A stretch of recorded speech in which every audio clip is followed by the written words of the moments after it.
Hello everyone, welcome back to my mini blog. আজকের ভিডিওটা একদম অন্যরকম ভিডিও বলতে পারো। আমার কাছে জীবনের একটা নতুন অধ্যায়, নতুন এক অভিজ্ঞতা। জীবন আমাদেরকে কখন কোন সময় কোথায় নিয়ে যাবে সত্যি এটা ভাবনার বাইরেই, কেউই আমরা ভাবতে পারি না।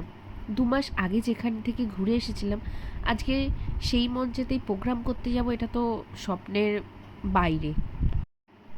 কিভাবে গল্প করতে করতে আড্ডা মারতে মারতে চলে এলাম শান্তিনিকেতন, সত্যিই বুঝতে পারলাম না। এখন এসে গেছি আমরা আমাদের হোটেলে, আর বেশি টাইম নেই।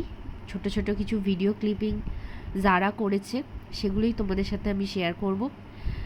লাঞ্চ করে ফ্রেশ হয়ে এখন রেডিও হয়ে গেছি, হয়ে এখন চললাম। আজকে আমাদের প্রোগ্রামটা আছে সৃজনী শিল্প। 2 মাস আগেই এখান থেকে ঘুরে গেছিলাম, কত ভিডিও ফটো শ্যুট করেছিলাম ওখানে গিয়ে।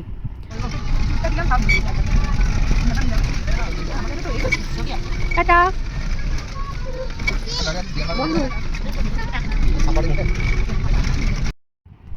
যারা টোটো থেকে নেবেই তার বায়না শুরু হয়ে গেছে আইসক্রিম খাবো।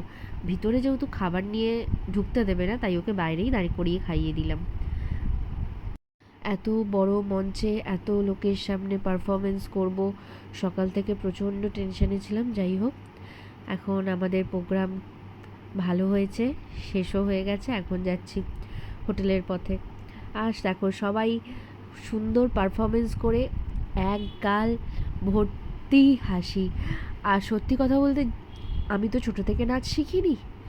আমার ডান্সার ম্যাম ভীষণ ভালোভাবে আমাকে কোঅপারেট করেছিল বলেই আজকে আমি এই জায়গায় যেতে পেরেছি।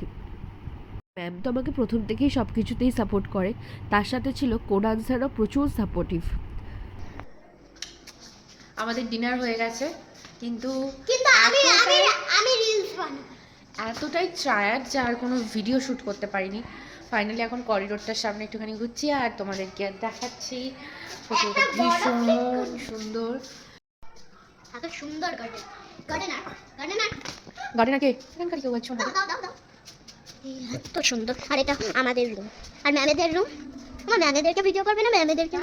আজকের ভিডিওটা এখানেই শেষ করছি। যদি ভালো লেগে থাকে লাইক, কমেন্ট অ্যান্ড শেয়ার করতে ভুলো না। Tata, bye bye.